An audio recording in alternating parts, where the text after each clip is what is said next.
So this is a power function. It's one term. Our variable has a real coefficient, a number in front that's multiplied in front, and it has an exponent power. To be a power function, the coefficient in front can be any kind of real number. It doesn't have to be an integer. It could be a fraction, could be a decimal, it could be a radical, and the same thing with the exponent. It could be an integer, or it could be a decimal, a fraction, a radical, it could be negative or positive, anything that's real. Here is one that looks less like the pattern, but it still is a power function. The cubic root of 6x could be rearranged like this. So we see real number coefficient, real number exponent. Here's a couple more examples that when we first look at it, we have to rearrange it, but then we find out, yep, it fits the pattern. That's a power function. Now let's look at some graphs. Now, we just said that a power function could have any real exponent.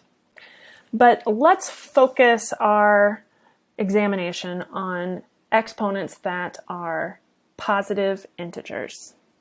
So I've got x squared, x to the 4th, x to the 6th, x to the 20th. These are all integers, they're all positive, and they're all even. This is y equals x squared. It's our run-of-the-mill standard parabola. X to the 4th, x to the 6th, x to the 20th. You'll notice they all go through the point 0, 0, and if we were to zoom in, we would see that 0, 0 is the only point they're actually touching the x-axis. It's the bigger the exponent, the shallower it is near the middle. It's just that we're zoomed out so much, it looks like it's flat on that x-axis, but really it's, except for 0, 0, it's above it. We're just so zoomed out we can't see that space.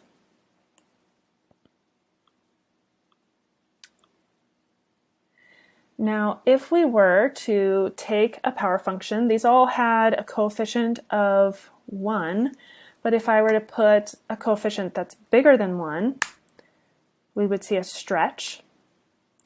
If I pick a positive coefficient that's less than 1, like 1/2, we see that it's compressed flatter.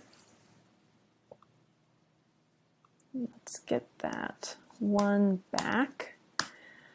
But let's try sticking a negative in front.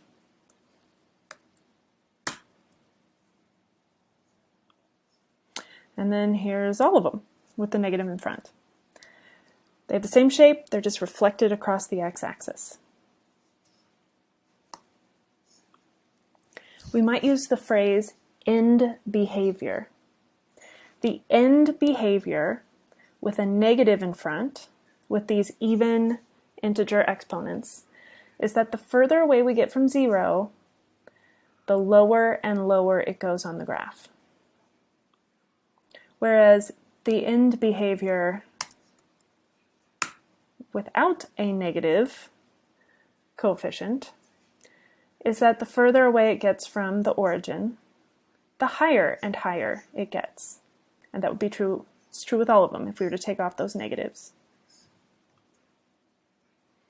Here are some power functions with odd integer, positive integer exponents. X to the 3rd has end behavior as our x values get bigger and bigger. It gets higher and higher. As our x values get smaller and smaller, it sinks lower and lower.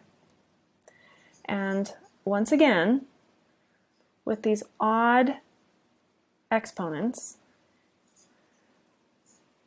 the bigger the exponent, it still has the same kind of end behavior, but it's more shallow in the middle and steeper on the outside.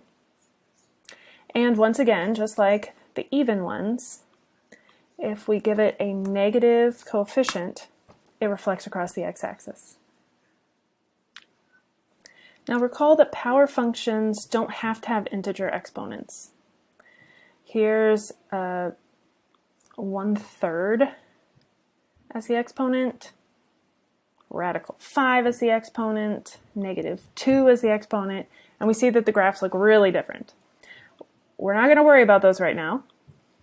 They are power functions though. We want to know the patterns that go with the positive integer ones, like these odd ones and these even ones.